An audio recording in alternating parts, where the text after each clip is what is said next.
The following program has been rated GE by the Kenya Film Classification Board. It is therefore suitable for general family viewing.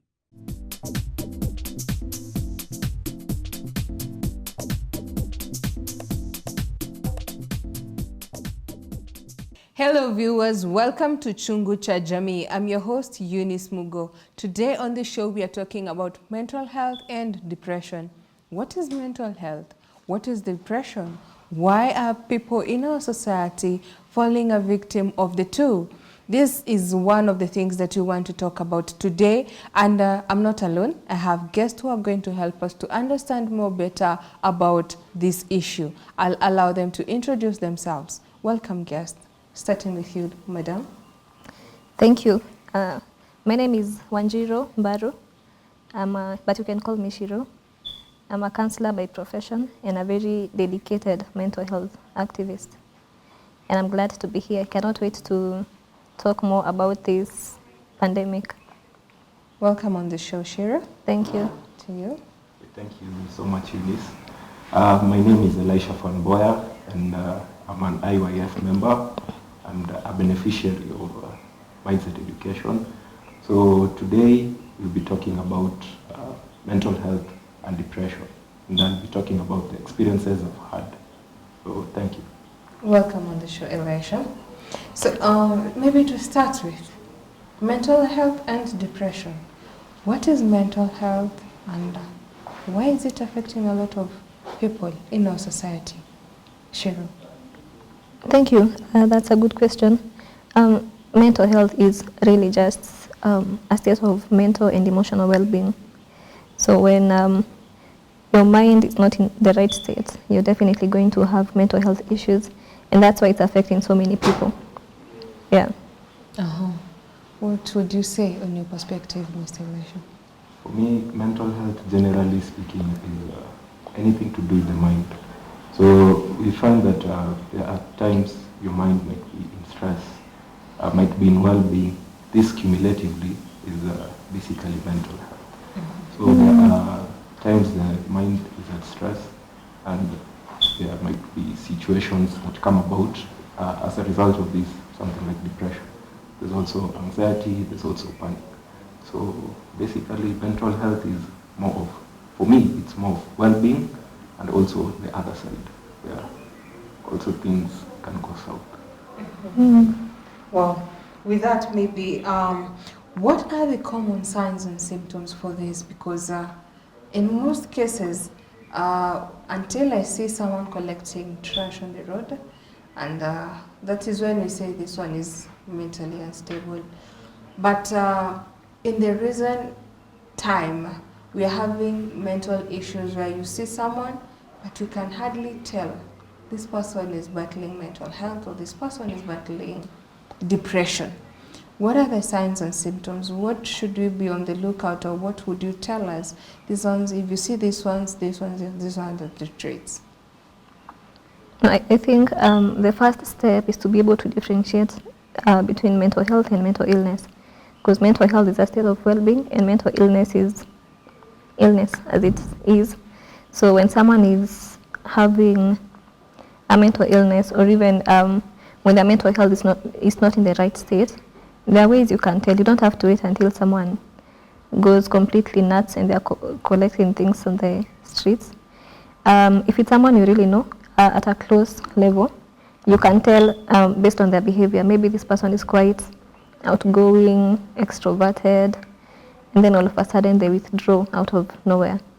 You can tell this person is probably dealing with something, and they're trying to hide. Maybe this person also, you notice changes in their appetite. Maybe they gain weight, somehow they lose weight. And so the other day when the president said that he had gained weight because he was stress eating, and I think now he got control of his mental health, I guess. So now he's in a better place, even physically. So you can tell when someone probably starts gaining weight out of nowhere, or losing weight. Even sleep patterns. Maybe this person now has insomnia, or they sleep more than often. Maybe they get irritable, and maybe they were quite, a joyful person, and now they're quite angry and irritable.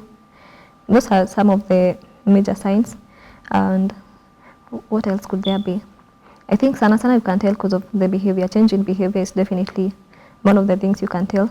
But nowadays with social media, a lot of people take their frustration there.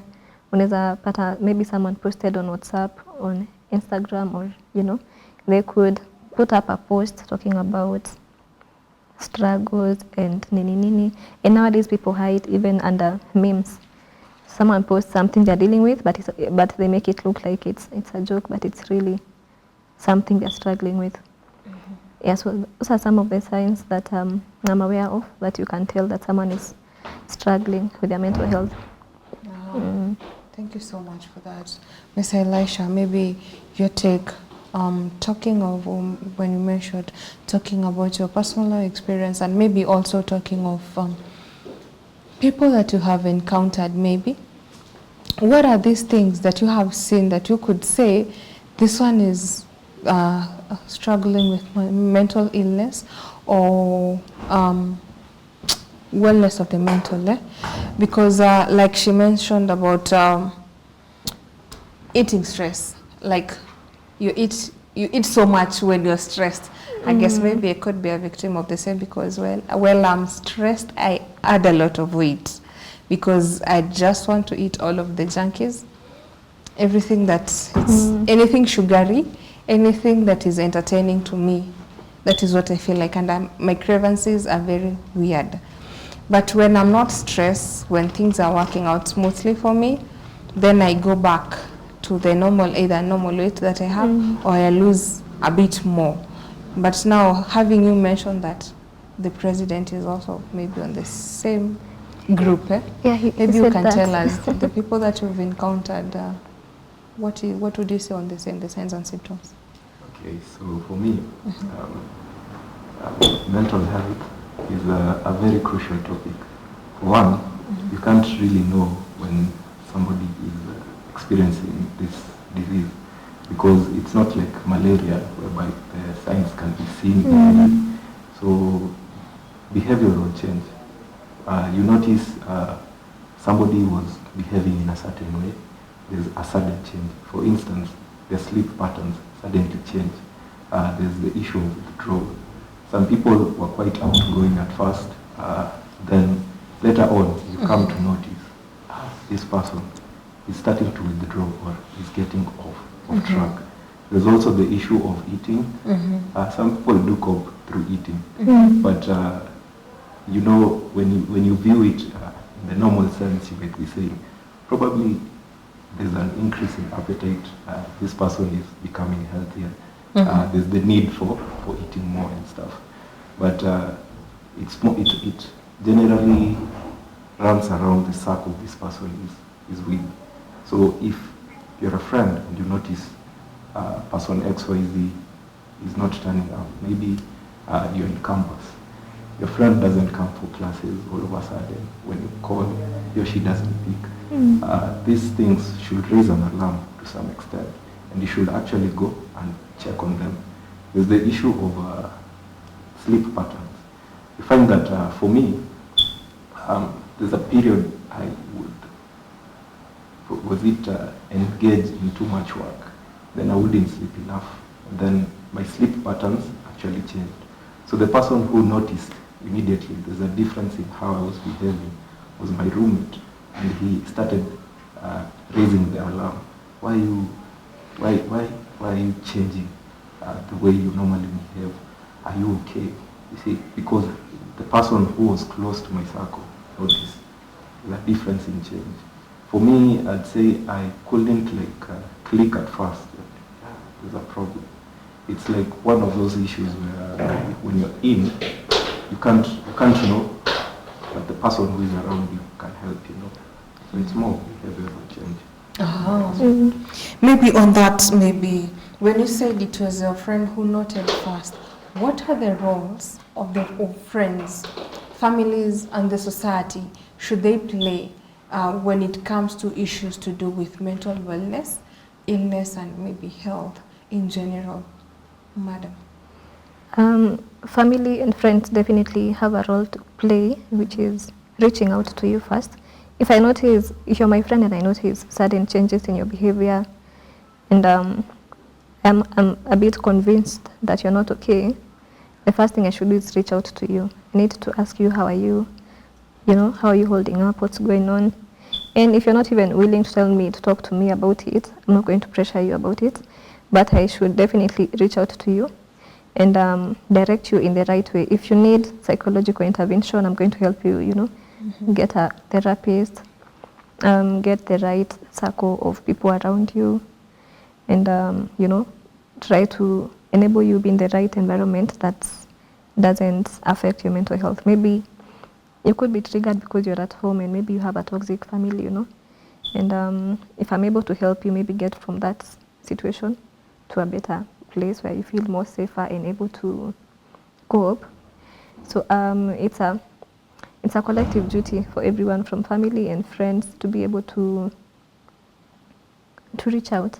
Mm-hmm. But then that also calls for, is the family or your friends and the people around you well informed about these things? Because you could be dealing with something and people would think this person is just being lazy. Maybe they do not want to work, they do not want to go to school, or maybe you are oversleeping because you're stressed and you feel like you have no need to get up and face the world, and and then your mom is like President Kingston, because she doesn't understand what you're going through. So it calls for information for everyone, being well aware of these things so that we are able to tell that someone is actually dealing with something. Mm-hmm. Thank you so much on that.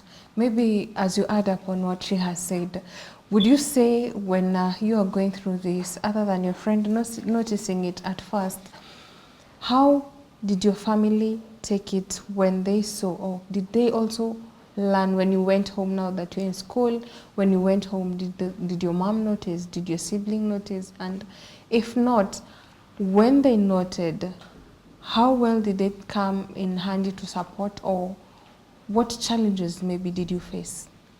Thank you so much for raising that question. So for me, I think the society generally has a lacking of understanding what mental health is. As I earlier noted, it's something that happens in you. So the people around you might find it quite hard understanding why are you going through this. So for my family, I'd say my family really came through a lot for me. So the major thing I'd say was connection. The thing that happened was that I pulled away. I pulled away maybe from social interactions probably with them. But I realized when they were told, Elisha isn't feeling okay. They really came together and they really wanted to know what was happening to me. So I came to understand that connection is actually so vital for this case. There was a period whereby I couldn't go through some of the medication on my own. So they were there to encourage me to continue taking the medication, to continue seeing myself as normal, because this was the first time this thing was happening to me, and I was like, am I going to survive this? Am I okay? And actually they did notice some changes on me, because I was a jovial person, but all of a sudden there was this kind of, I had withdrawn from very many activities, and it wasn't good for them. They were actually so worried. My family really came through. Especially my mother. It was more of a connection. And out of this connection, I'd say they also learned more about mental health, and they also learned more about mental illness, the other side of it. Yes. Wow. Viewers, I hope you're learning as much as I am. I hope you're taking notes. You can send in your question, your comments across all our social media networks. It's GBS TV Africa. Our SMS line is 21144. We'll take a short break.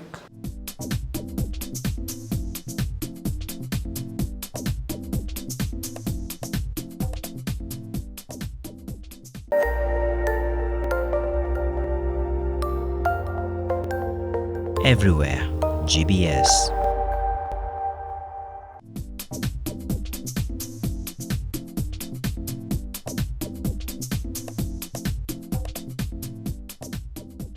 Welcome back, viewers. This is Chungu cha Jamii. Today we are talking about mental health and depression. Send in your question, your comments across all our social media networks. That's GBS TV Africa. Our SMS line is 21144.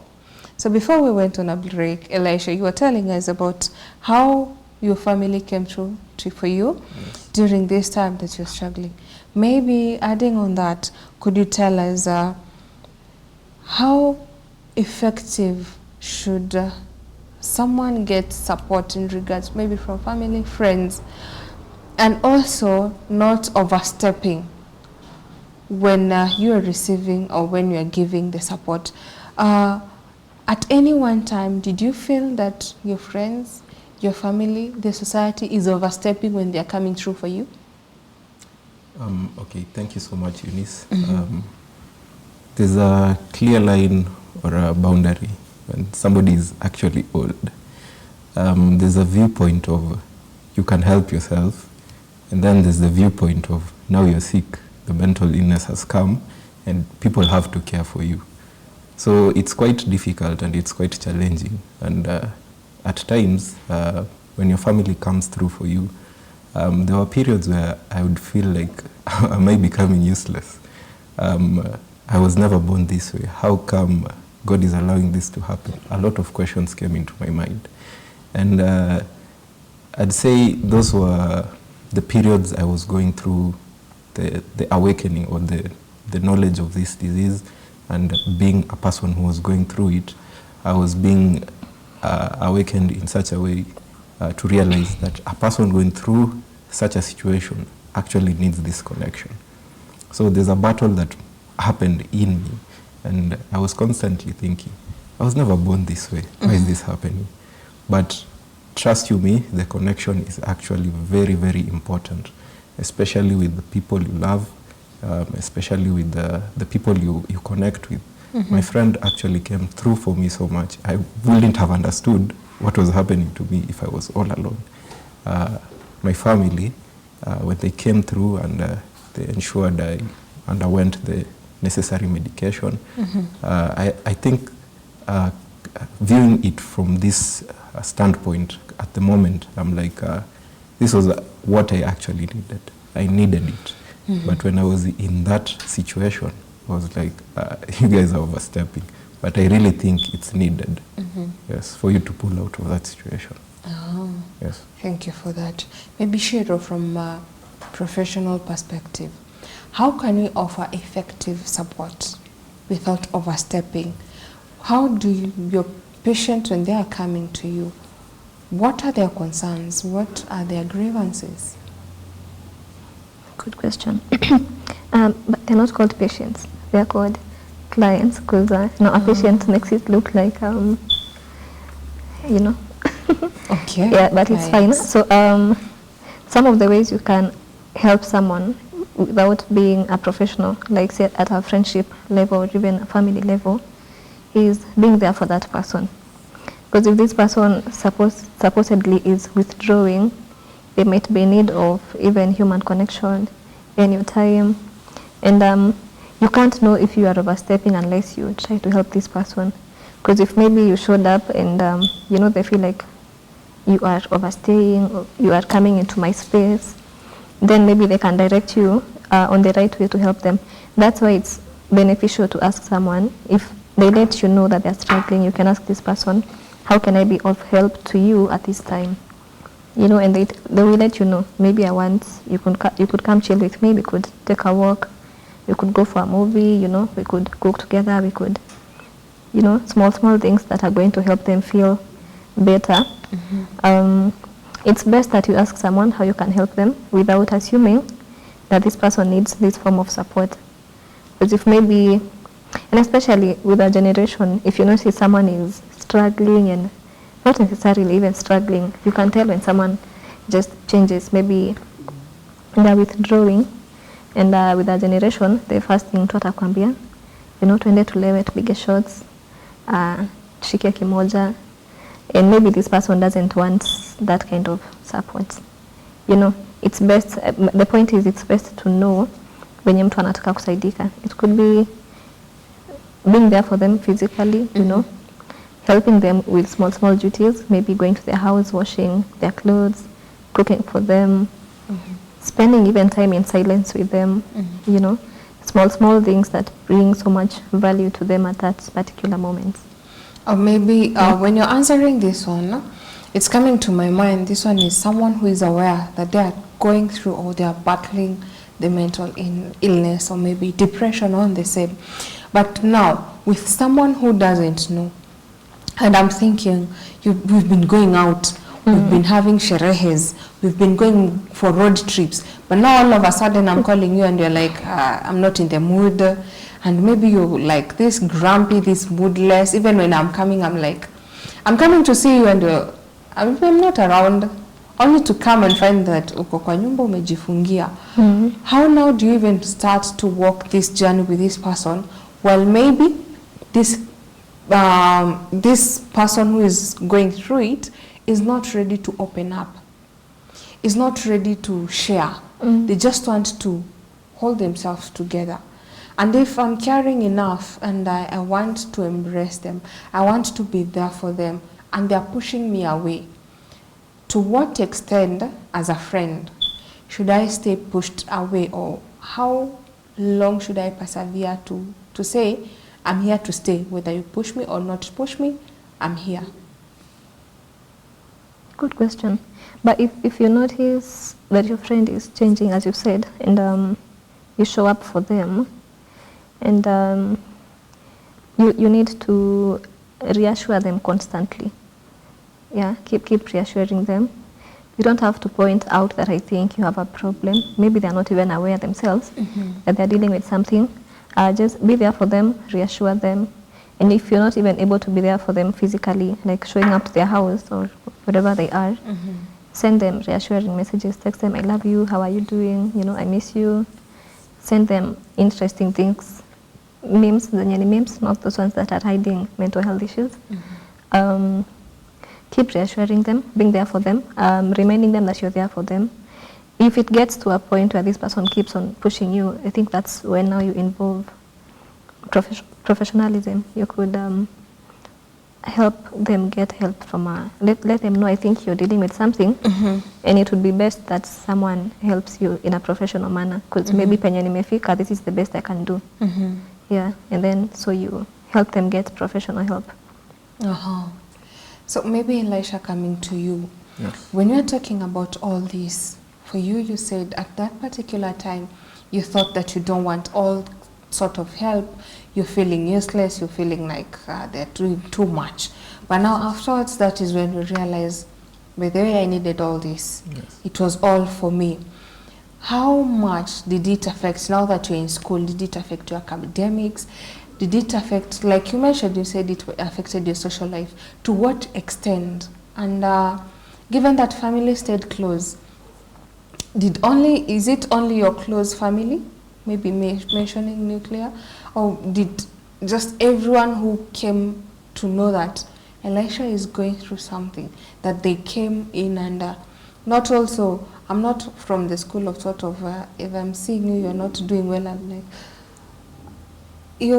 so instead of being there supporting, it's like you're killing the little hope remained from that person who is not maybe feeling well. How was it in your case? That's a very good question.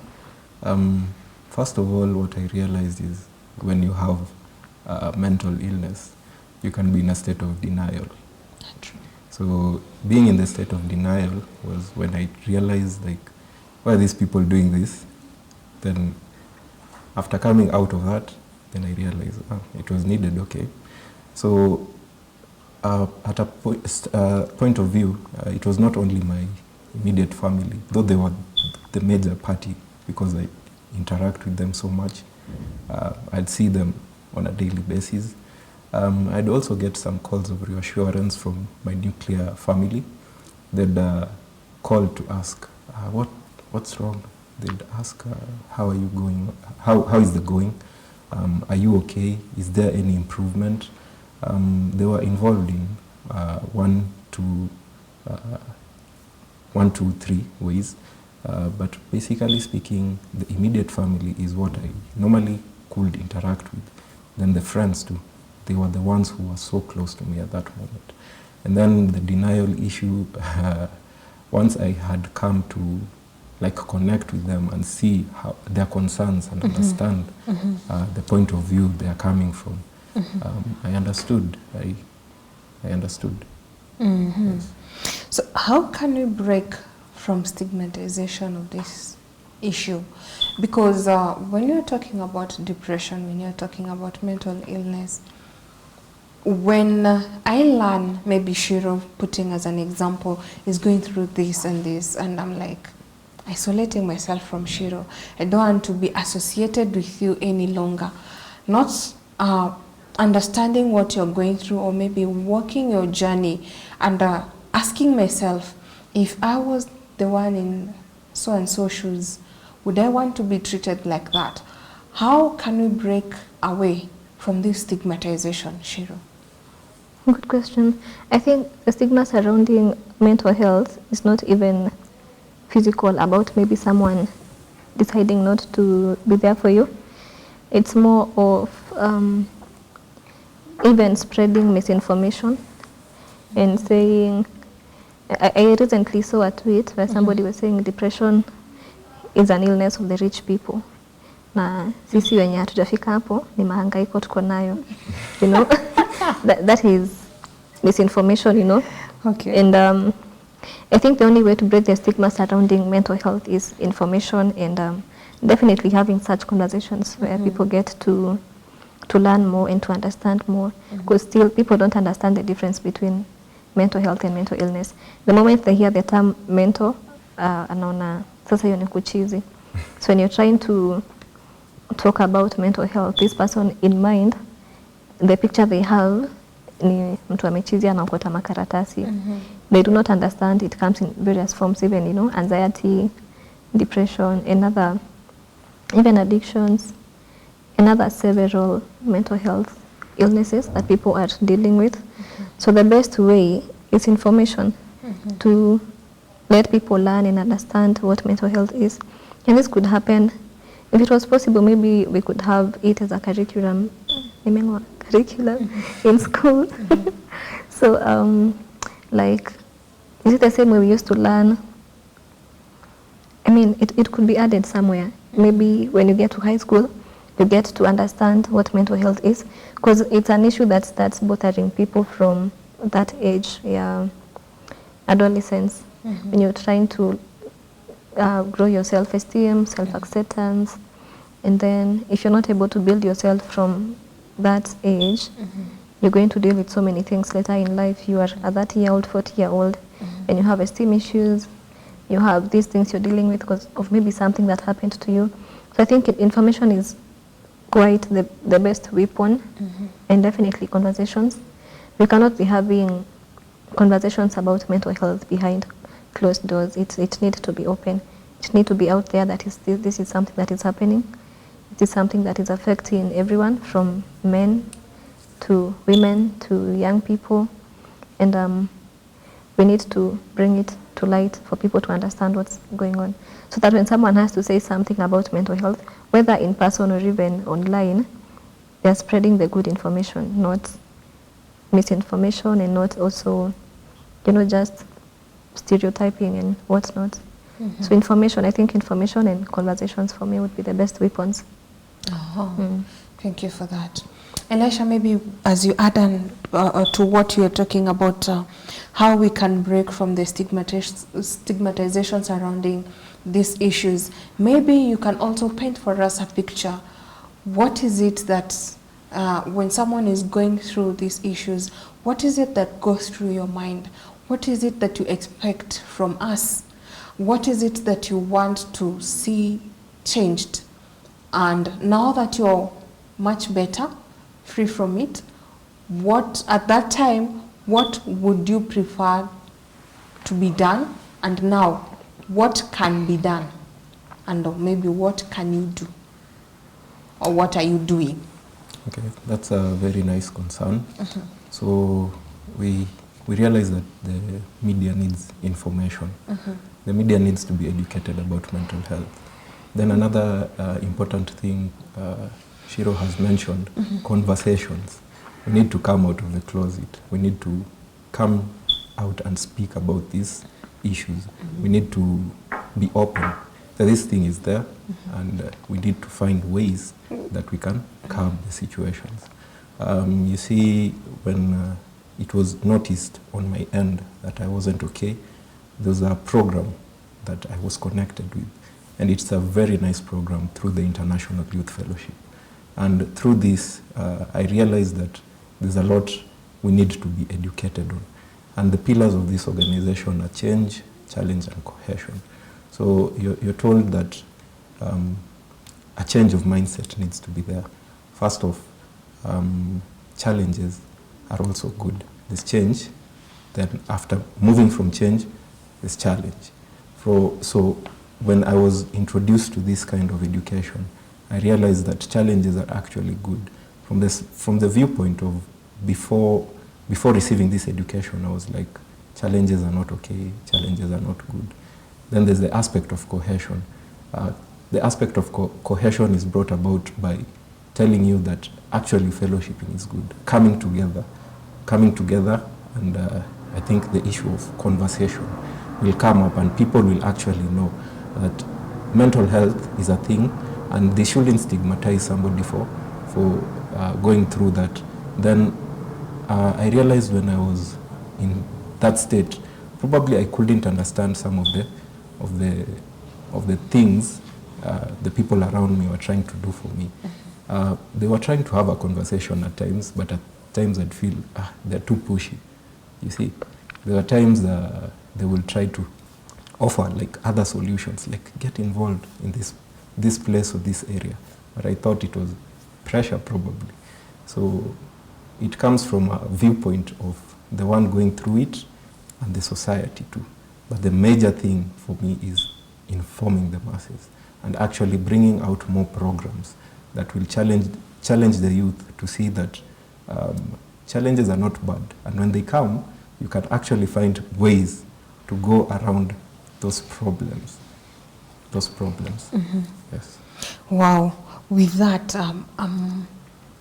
when you are dealing with such issues, what are the available treatment, maybe from the professionalism? What is the available treatment? And another question maybe, do people recover from mental illness? Shiro. Yeah, one, treatment is available. But before you even get to the treatment stage, management is available, like managing the issue at hand. You could try, like you were saying, the mindset thingy. Maybe someone is depressed and maybe they just need a change of mindset. And maybe with something like anxiety, you can manage it through breathing exercises, even change of routine, and maybe a change of diet, a change of environment. You can manage mental health using such just simple and natural ways that are available. And treatments, there are various treatments for various mental health problems, for depression, and majorly for various mental health issues. Therapy is quite the first and the best tool, psychotherapy or talk therapy, where you get to see a therapist and talk about the issue at hand. Even cognitive behavioral therapy, where you address your mind and to be able to change your behavior as well. There are various forms of therapy. There is also medication, like for depression there is antidepressants. Maybe that's what you were taking, Elisha. Yeah, the antidepressants. There are also medications for also bipolar, for anxiety, like mood stabilizers. There are different forms of medication depending on the issue at hand. And treatment is available. Management is also best as well. And to answer your next question, if you can fully recover from mental illness, I think Elisha could tell us first.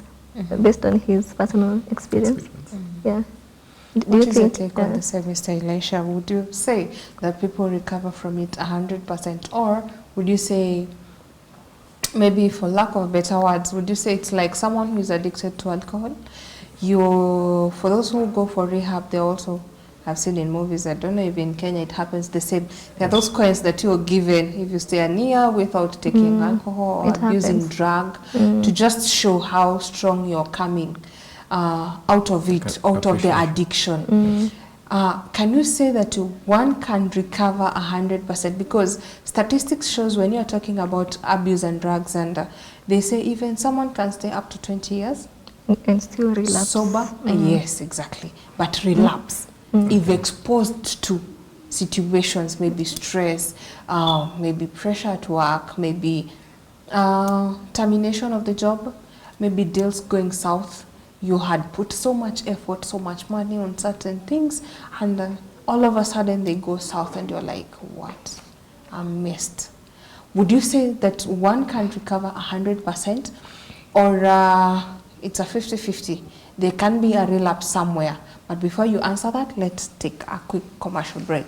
Viewers, I hope you're learning as much as I am. You can send in your question, your comments across all our social media networks. That's GBS TV Africa. Our SMS line is 21144. We'll be back shortly.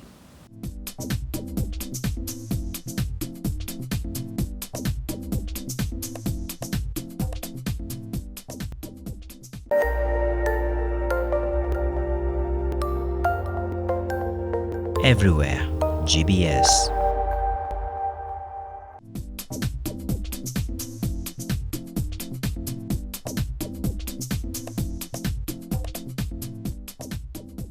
Welcome back, viewers. This is Chungu cha Jamii. Today we are talking about mental health and depression. Just in case you're joining us, I have guests on the show who are helping us to understand. Send in your comments, your question across all our social media networks. That's GBS TV Africa. Our SMS line is 21144.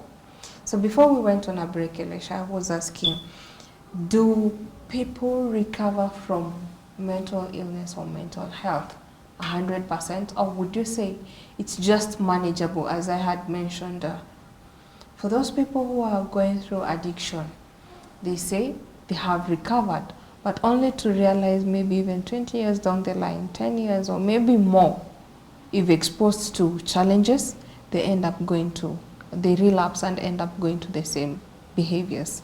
What about this case? What is your take? What would you say? Okay, that question is really good, but I wouldn't say that somebody will recover like 100%. The percentages will vary. So we can say it can be manageable at times, because you realize that there are things that are called triggers. So somebody might be pulled out from the situation of being in the depressive state, but you never know, a trigger might rewire that person back to the same state. So mental health, from my perspective, I'd say it's not like something that will be 100%. Like this person will recover 100%. If there are cases, I'm yet to find out, but for me, it has been more of learning the cycles that led me to that situation and actually breaking out from those cycles. For instance, I noticed isolation will lead me back to a state of where thoughts are too much. I overthink, I return back to the same depressive thought. But since I went through the situation, I now understand I shouldn't be isolated. So I find ways I could be with people. I connect with people. I also try to disrupt the patterns because I know it can maybe come back. I used to use medication, a bit of it. I used them for quite a while. Then I realized that, I can't live my life this way. So I started challenging myself. As I earlier mentioned, there's the mindset education. So through this program by the IYF, I managed to come to a challenging place and to actually challenge my mind to actually think, to actually be in a state whereby I'm connecting with people. I'm disrupted. If my pattern becomes isolated, it's disrupted. So it's more of now knowing, for me, the patterns that will lead me to this state and actually trying to disrupt them. Yes. Because it can come back again. When you're talking about isolation, maybe briefly, is it a state where you just want to stay alone? Because there's a times like you feel so much pressure, so much expectation maybe from the society, from family, if you're in a relationship, from your spouses, from people close to you, and you're like, hey, this one is too much for me to handle. I maybe want to sleep it off. I maybe want to listen to the music all the way. I maybe want to just stay me, myself, and I. Call myself, we call ourselves in a meeting, or maybe just recollect your thoughts, think things through, and maybe thinking of solution or something. Would you call that isolation, or maybe what would you call that? Thank you very much for that question. So, there are people who are creatives. There are people who do work, actually. And some type of work actually needs you to be kind of isolated for a bit, not actually too much or too long. So I wouldn't say that isolation in general is bad, but there is some extent whereby somebody is pulling out too much, like you'll notice, this is not normal. That is when maybe the people around you should now take action. There's isolation whereby you maybe have, for instance, you're doing design, you need some away time, some chill time to actually think through what does this client need. If maybe you're working on a book, you need that alone time. And people will understand if it's basically that. But due to that, there can be an overstep. And if it's too much, that's where problems begin. And actually your circle will start to now notice and pull you out of that. Maybe Shiko, maybe as you had said, we first hear from Elisha. What are the pros and cons of different treatments, as also you give us your take on the same? The pros and cons of different treatments. Because now, like you mentioned about management, maybe the pills, maybe the talking. What are the pros and cons? Definitely, the pros are that you're going to recover. You're going to be able to manage your illness. The cons would be maybe getting dependent on the drugs. You get to a point where you're fully, or maybe recovering to a point where you can manage yourself without medication, but you still want to go back to the medication maybe for, you develop a certain dependency on the drugs to be able to function. But I think that would be rare. Normally therapy helps as well as medication also helps, unless maybe now a person develops dependency on the drugs. That would be the downside of it. So when you're talking about all this, when you mentioned about it being maybe part of a school curriculum, what is the most affected age group? And maybe depending from where you're seated, the people that you interact with, the people that, your clients maybe, what would you say is the maybe cause that you would say these ones are the adding factors to this, for this age group, and this other age group, these are the causing factors? Yeah, good question. The age group where there is a risk for mental health, there's no specific age group. It could begin as early as teenage, young adults, as well as even older people. It affects both women and men equally, even though men don't speak up. So you can actually, there are people who assume that only women struggle with their mental health, but in real sense, even men are affected by their mental health because of, simply because they're human and they have emotions and they have the mind, so it has to bother them. We have Elisha who has at one point struggled with his mental health. So It's only that women are more talkative, women are more open to seeking help. And then even as women, we have circles where maybe you feel safe enough to open up about your issues as compared to men. I don't know how men handle their issues. Maybe through drinking, engaging maybe even in, maybe even risky sexual behavior or some other things. But when it comes to statistics, everybody can struggle with their mental health. Yeah, the next question was the cause. Well, there's no particular cause for mental health issues. It could be different from one person to the next. It could be maybe I am stressed because I am broke, and it gets to a point maybe I'm even depressed because I'm broke. It could be, someone else is depressed because maybe they've grown up in a violent home, violent environment, and growing up they're not able to cope being even in a safe environment. It could be maybe because of trauma. It could be, it varies from one person to the next. On rare occasions, is it because of genetics? Like first-hand relatives may pass it to the next person. Yeah, but normally there's no specific cause. It's different from one person to the other. Maybe Elisha, asking you this, how can we develop targeted support to these people who are going through all these issues? Targeted support. Initially, we had talked about educating the masses. That's a very big step in actually coming through to a solution. Another thing is once the masses are informed about mental health and they know this thing is possible, there's also touching the curriculum, the education curriculum. So there are educational programs like there was an education program when we were in primary, such as peer educator. I don't know if nowadays they're there, but such programs would actually teach people a lot about how to come together and deal with bringing people with such situations. Peer educator. Then there's life skills.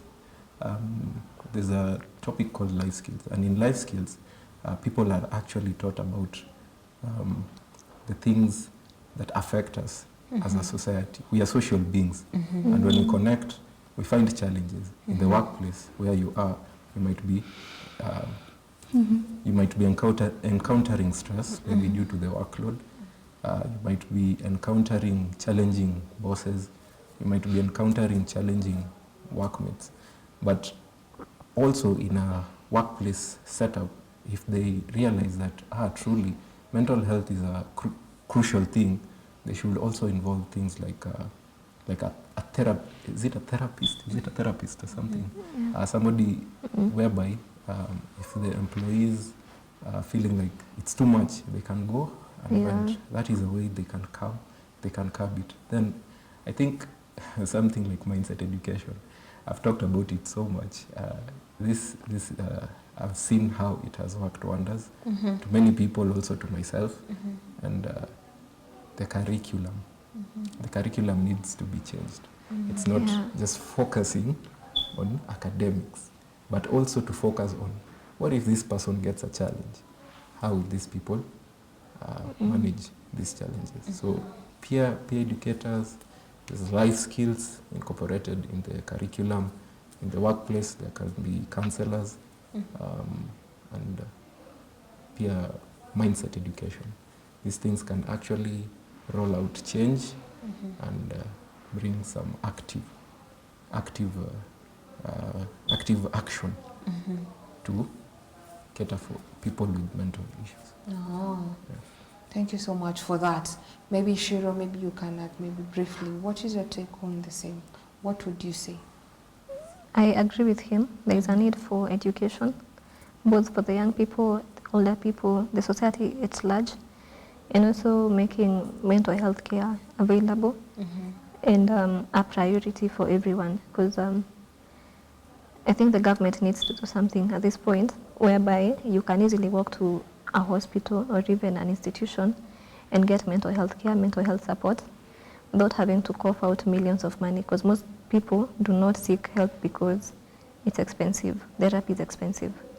And if maybe we could have, structures in place to have it easily available, even if not for free, maybe at affordable rates, using government counselors, having them even at workplaces, so that like here where you are, you probably have a therapist, and you do not have to go pay him or her so that you can talk to them.